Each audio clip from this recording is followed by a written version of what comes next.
Welcome to my short documentary about marine life.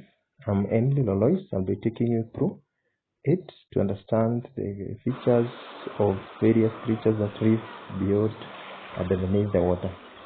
We look at one of the seas in South Australia that we decided to pick so that we can study some of these creatures underneath the water. I'll be taking you through and I'll be highlighting some of the things that make them survive in water. Let's go through it. As you can see, the water here is still.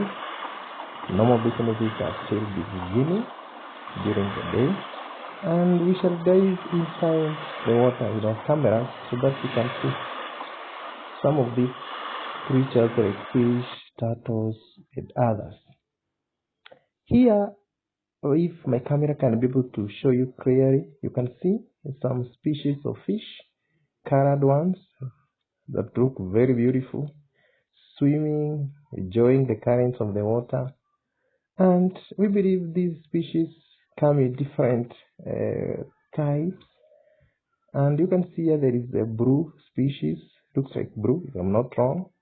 And another one looks like colored with some yellow spots. And you can see those they float beneath the water. They are stream-right. And you can see from our divers here, they were able to analyze some that scatter in all directions. They are beneath the water, at the sea bed of the sea. So you can see they have stream-like bodies, these fish, and they just float in the water, looking for food, various things, as they swim inside the water. There are corals that you can see here at the beginning of the ocean. Some act like food for these fish, and others act like the inhabitant or the places for these fish to survive. Another one species that we came across here is the catfish. That looks scary, but we were able to highlight some of the features, and you can see it is like starfish. If I'm not wrong, not catfish, I think starfish. It has those signs like the stars and it is writing up. And we were not able, our divers was not able to come close to it very well, but you can see from this video the way it behaves. It looks very close with some characteristics that can be able to help it live in water. And then here we have a turtle. You can see a turtle, a beautiful one here. And you want to see what makes a turtle live in water. It is large and it has a strong front flippers which act like paddles to propel them hide in water. It can move for very long distances. The smaller back flippers function as radars to help them steer in water. They have webbed feet, you can see, and use them to paddle in water. Turtles generally spend most of their time of their lives in water and are adapted to aquatic life. They dive in water, paddle around, then come back at the surface to breathe. That's how these creatures are adapted to their life. They also look for food inside the water. As you can see from this video, this turtle is just using its flippers, the strong front flippers, to paddle it, to propel them and make it move ahead. You can see one of our divers was able to capture it as it propels, as it uses strong front flippers to make it move swiftly in water. They dive in water very many kilometers underneath the water. They paddle around looking for food, enjoying the currents of the water, and sometimes they even come at the surface of the water to breathe. You can see it's a beautiful one. It's the seabed of this water, and there are very many things that are pleasant there. Small fish, it's interacting with it. It's just paddling around the surface of water, enjoying the atmosphere. The smaller back flippers, as I've said, help them to steer in water. You can see those smaller flippers at the back. They make it to steer in the water. and they adapted to this aquatic life. In this video again, we were able to come across some certain species of fish. The salmon fish, you can see. These fishes you see, of course, they have the gills and they are streamlined to help them stay in water.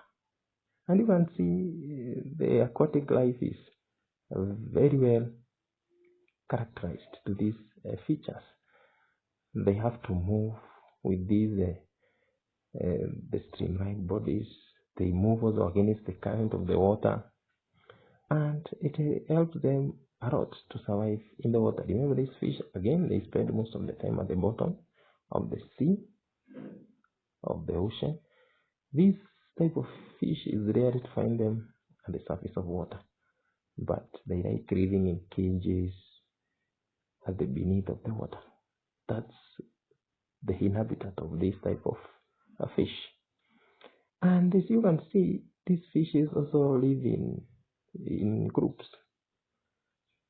In this, you can also see is also a tilapia that also seems to move in crowd, in groups. They move from one part to another. They also streamlined. Tilapia, I'm sure you've come across guys in very many occasions. They are streamlined. They have gills to help them move swiftly in water.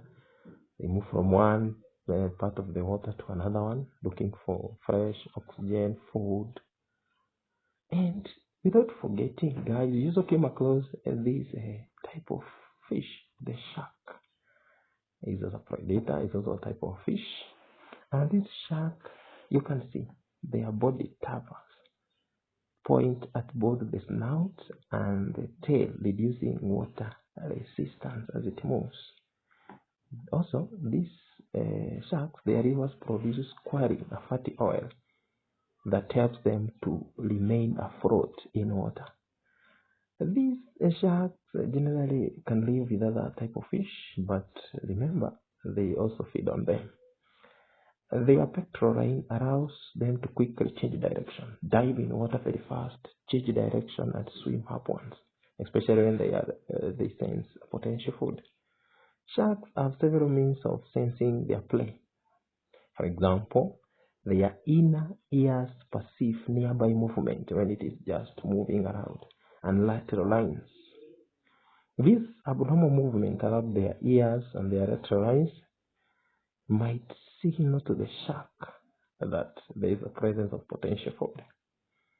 We came also across again a certain type of a creature, marine life, that looks like it's life, a living thing, but so scary.